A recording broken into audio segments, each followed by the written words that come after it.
Bana, hii ni show ambayo Harmonize alifanya pale 12:45. Kama unavyojua Jumapili ya wiki hii iliyoisha, Harmonize alikuwa na show pale 12:45, lakini pia kikubwa zaidi ni kile ambacho alifanya nyimbo back to back na international songs. Ilipigwa ngoma tofauti pale, ilipigwa Single Again, ilipigwa Finally, ilipigwa ngoma pamoja na Abigail Chams Me Too, ikapigwa Outside. Bana, ilikuwa ni ngoma back to back, watu walikuwa na vibe kwa kiasi kikubwa pale, walikuwa ni watu wengi sana ambao walikuwa wanajielewa.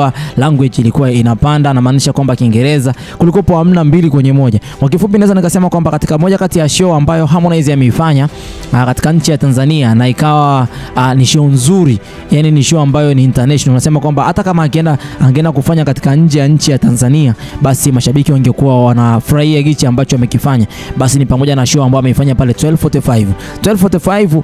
Harmonize alikuwa booked kwa muda mrefu sana, lakini pia hiyo Jumapili ya tarehe 6, basi Harmonize alikuwa katika hafla fupi pale, akaanza kuonyesha nini ambacho amebarikiwa kukifanya katika swala zima la muziki. Show yake ilikuwa moja kati ya show ambazo ni kali sana.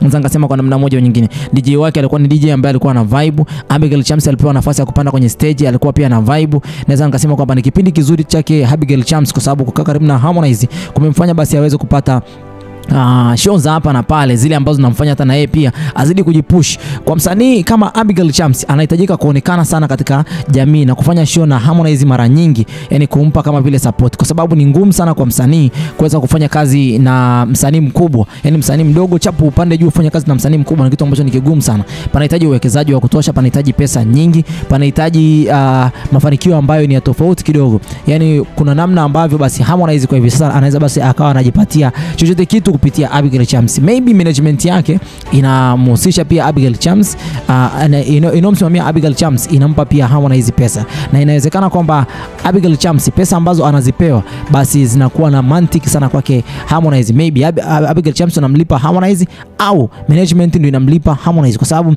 kuanzia Januari mpaka sasa hivi hapa hivi mwezi wa 4 tunaenda, Abigail Chams pamoja na Harmonize ni watu ambao wameongelewa sana kwa mwaka huu hapa hivi 2025, tofauti kabisa na watu wengine wengi ambao wamekuwa wakikaa katika tasnia hii, lakini kwake Abigail Chams ni kitu ambacho ni cha mafanikio kwa mwaka huu 2025. Sijui kwake Harmonize anachukua jambo hili, kwa sababu ukijaribu kufuatilia nini ambacho Harmonize amekuwa akifanya katika maisha ya Abigail Chams, mahojiano yake ya jana nilikuwa nimekupostia, alikuwa anasema kwamba kuanzia mwaka 2020 Abigail Chams alipokuwa anaimba, basi alikuwa akimsupport kwa namna moja au nyingine, kuonyesha kwamba ni jitihada za namna gani ambazo amekuwa akiziona kwa mwanamke huyu, na ni moja kati ya wanawake ambao wana jitihada kubwa sana katika generation ya sasa.